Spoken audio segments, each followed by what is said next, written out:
Assalamualaikum warahmatullahi wabarakatuh. Hai anak-anak, apa kabar kalian semuanya? Semoga kalian bersama ayah dan bunda sehat dan selalu dalam lindungan Allah Subhanahu wa taala. Dan tentunya lebih semangat dan terus semangat untuk terus belajar walaupun di rumah saja. Nah, kembali lagi di sini bersama Ustazah Nafridayanti. Di sini kita akan membahas mengenai wujud benda itu pada pembelajaran tema 3, subtema 2, pembelajaran 1. Nah, baiklah, sebelum kita memulai pembelajaran kita pada pagi hari ini, alangkah lebih baiknya kita mengawalinya dengan lafaz basmalah. Agar apa yang kita ucapkan dan ilmu yang kita terima itu dapat diridhoi oleh Allah Subhanahu wa taala. Ikutin ustazah ya.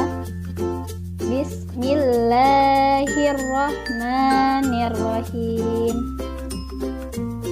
Nah, pada pertemuan kali ini, ustazah akan menjelaskan mengenai wujud benda.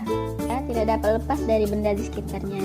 Nah, keberadaan benda ini mempermudah manusia dalam melaksanakan aktivitasnya. Ada benda yang berbentuk di alam, ada yang dibuat oleh manusia. Nah, contohnya itu batu, air, dan pasir itu merupakan benda yang terbentuk di alam. Sedangkan mobil, gunting, dan kertas itu merupakan benda yang dibuat oleh manusia. Apakah kamu memperhatikan perbedaan dari benda-benda tersebut? Nah, benda dapat dikelompokkan dalam 3 wujud. Wujud apakah saja itu? Yuk kita simak atau kita pelajari bersama. Setiap benda itu memiliki wujud. Wujud benda ada 3. Yang pertama itu ada padat, kedua cair, dan ketiga itu ada gas. Nah, tas, buku, dan pensil itu merupakan wujud dari benda padat. Sedangkan minyak dan air itu wujud dari benda cair. Gas hidrogen dalam balon berwujud gas. Dapatkah kamu menyebutkan contoh lainnya? Baiklah, selanjutnya itu ada sifat-sifat benda padat. Nah, sifat dari benda padat ini adalah bentuk dan ukurannya tidak mengikuti bentuk wadahnya dan memiliki ciri khas yang berbeda-beda. Contohnya, itu ada kursi, meja, buku, tas ransel, dan penggaris.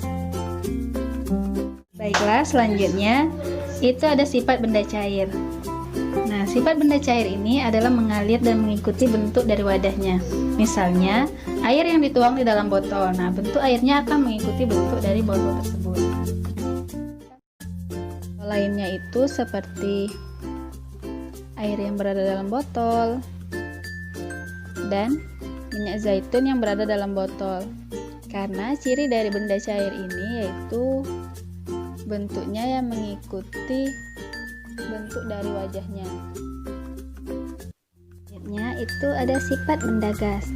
Nah, sifat benda gas adalah selalu mengisi ruang yang ditempatinya. Contohnya itu ada tabung gas, ada asap, dan yang ketiga itu ada gas yang di balon. Nah, di dapur, Dayu melihat benda-benda yang digunakan untuk memasak. Banyak pula bahan-bahan untuk memasak seperti bawang, cabai, minyak goreng, dan kecap. Nah, anak-anak, silakan kalian perhatikan gambar dapur rumah Dayu berikut ini.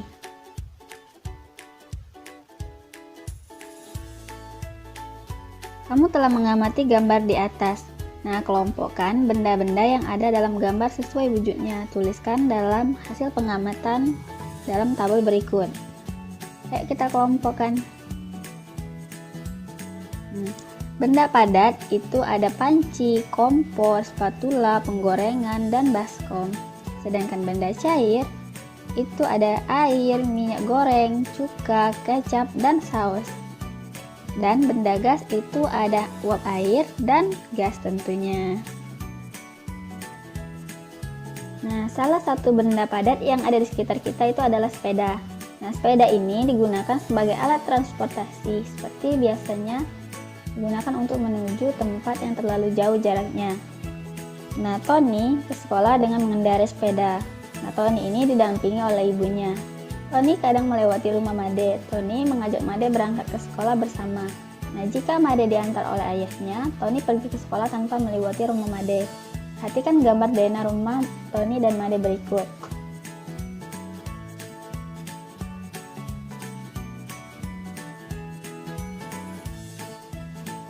Nah, di sini sistemnya itu mengubah satuan panjang kilometer menjadi meter.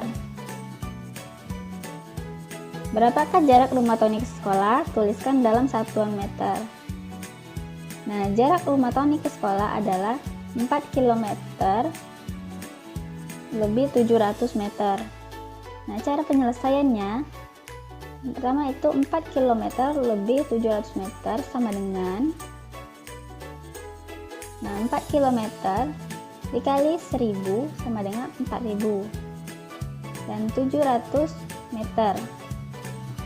Nah, 4 km lebih 700 meter sama dengan 4 km ditambah 700 meter. Kita turunkan 4000 meter ditambah 700 meter sama dengan 4700 meter. Jadi jarak rumah Tony ke sekolah adalah 4700 meter. Jadi jarak rumah Tony ke sekolah adalah 4700 meter. Terima kasih sudah menonton video ini. Jangan lupa di like, komen, dan subscribe video ini ya. Dan nyalakan lonceng notifikasinya. Sampai ketemu di video pembelajaran selanjutnya. Assalamualaikum.